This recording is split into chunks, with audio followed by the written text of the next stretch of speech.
সুপ্রিয় দর্শক, দেশ ও প্রবাসে যে যেখান থেকে আমাকে দেখছেন, আপনাদের সকলকে আসসালামু আলাইকুম। আজ আমরা গভীরভাবে শোকাহত এবং অতি দুঃখের সাথে জানাচ্ছি যে সাহসী কণ্ঠস্বর বাংলাদেশের মজলুমদের ন্যায় ইনসাফ প্রতিষ্ঠার লক্ষ্যে লড়ে যাওয়া সংগ্রামী শরীফ ওসমান হাদি আর আমাদের মাঝে নেই।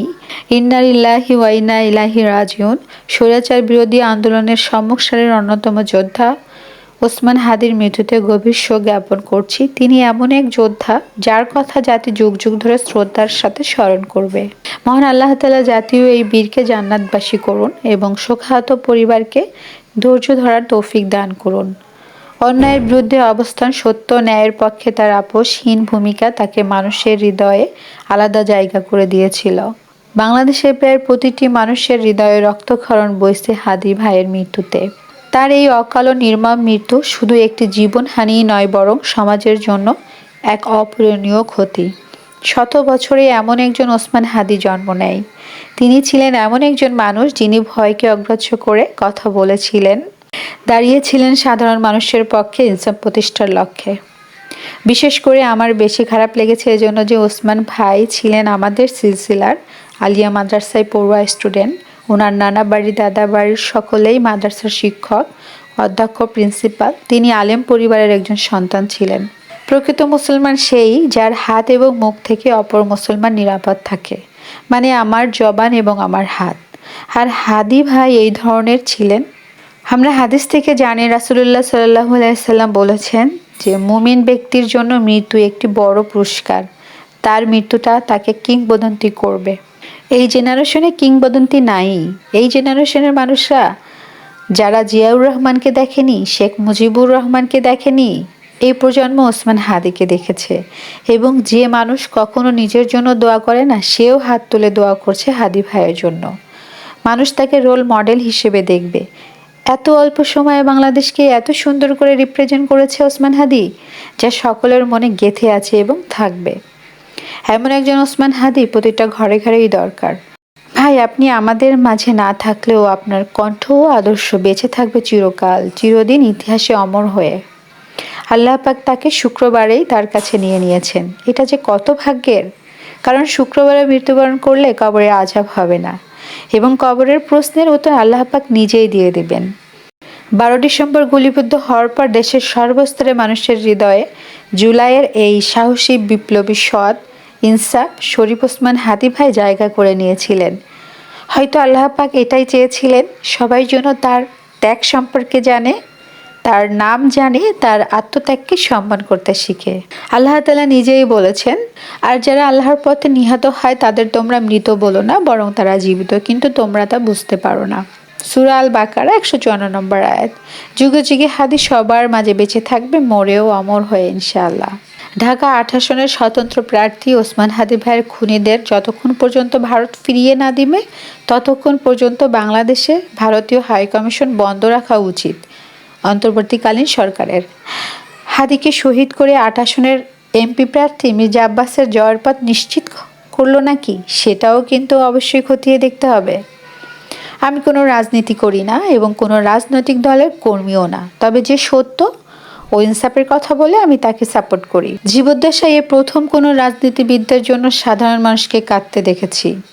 কি দারুণ চলে যাওয়া, যেন 1000 বছর রাজত্ব করে গেছে তিনি। এই মৃত্যু সৌভাগ্যের মৃত্যু। এমন একটা মানুষ নাই যে তার জন্য দোয়া করছে না, আফসোস করছে না বা মন খারাপ করছে না। 65,000 বর্গ কিলোমিটার আকাশে আজ অন্ধকারাচ্ছন্ন। তিনি বোধহয় সবসময় এই স্বপ্নটাই দেখতেন এবং তার স্বপ্ন আল্লাহ পূরণ করেছেন।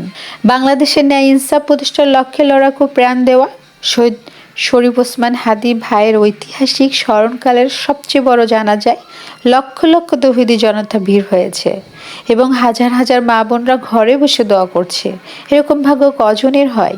তিনি বেঁচে আছেন লক্ষ লক্ষ মানুষের ভালোবাসার হৃদয়ে অমর হয়ে। আর ভাইয়ের খুনিকে মানুষ ঘৃণা ভরে অভিশাপ করছে, কুকুরের মতন মরবে। তৌহিদি জনতা ওই খুনিকে স্মরণ করা তো দূরের কথা, মৃত্যুর পর খুশিতে মিষ্টি বিতরণ করবে। হাদিসে এসেছে, ভালো এবং খারাপের পার্থক্য বোঝা যাবে তার জানাজা দেখে। আমার মনে হয় এই ধরনের নরপিশাচ কবরেও জায়গা পাবে না, যারা এইভাবেই মানুষকে খুন করে, হত্যা করে, জীবন কেড়ে নেয়। শরীফ ওসমান হাদি ভাই, তোমার মৃত্যুর হিমশীতল স্পর্শ মুছে দিতে পারেনি তোমার এই অম্লান হাসি। 60টি দিন মৃত্যুর সাথে পাঞ্জা লড়ে তুমি চিরতরে বিদায় নিয়েছো, কিন্তু এই হাসি কোটি কোটি মানুষের হৃদয়ে চিরন্তর গাথা হয়ে থাকবে। তোমার বীরত্ব, তোমার সাহস, দেশের প্রতি তোমার ভালোবাসা বাঙালির এক অনন্য অধ্যায়। তুমি আমাদের অনুপ্রেরণা ও আমাদের গর্ব হয়ে থাকবে। হাদি ভাইকে আমি ব্যক্তিগতভাবে চিনি না।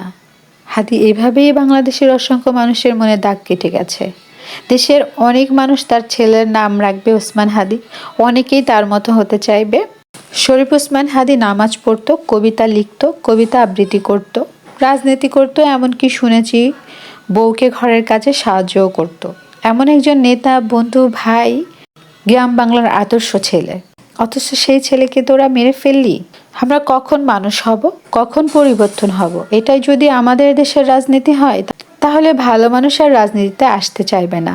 এমপি প্রার্থী হলে যদি গুলি খেতে হয়, এটা মেনে নেওয়া যায় না। যে চলে গেছে সে তো কখনো ফিরে আসবে না। সবাই আমরা অনেকে অনেক কিছু করছি, ভিডিও তৈরি করছি, তাকে নিয়ে কথা বলছি, কিন্তু যে চলে গেছে সে কি কখনো ফিরে আসবে? কিছুদিন পর হয়তো সবাই ভুলে যাবে, ইতিহাসে থাকবে। তবে আমার মনে হয় শরীফ ওসমান ভাইকে খুব সহজে ভুলবে না। অলরেডি ওনার নামে ঢাকা বিশ্ববিদ্যালয়ে মুজিব হলকে শহীদ ওসমান হাদি হলে রূপান্তরিত করা হয়েছে। একটি নিউজে দেখলাম ইনকিলাব মঞ্চের মুখপাত্র শরীফ ওসমান হাদি ভাইয়ের স্মরণে ওয়াটার অ্যাম্বুলেন্সটির নামকরণ করা হয়েছে শহীদ ওসমান হাদি ওয়াটার অ্যাম্বুলেন্স।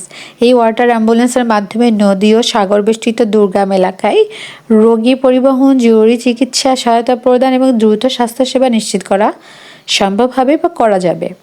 এরকম একটি অ্যাম্বুলেন্স তৈরি করা হয়েছে যেটা নদীপথে চলবে। খুব ভালো একটি পদক্ষেপ নিয়েছে। যাই হোক, অনেক কথা বললাম। শরীফ ওসমান হাদি ভাইকে নিয়ে কিছু কথা না বললে আমার কাছে ভালো লাগছিল না। ওনার সম্পর্কে সেই জন্য কিছু কথা শেয়ার করলাম আপনাদের সাথে।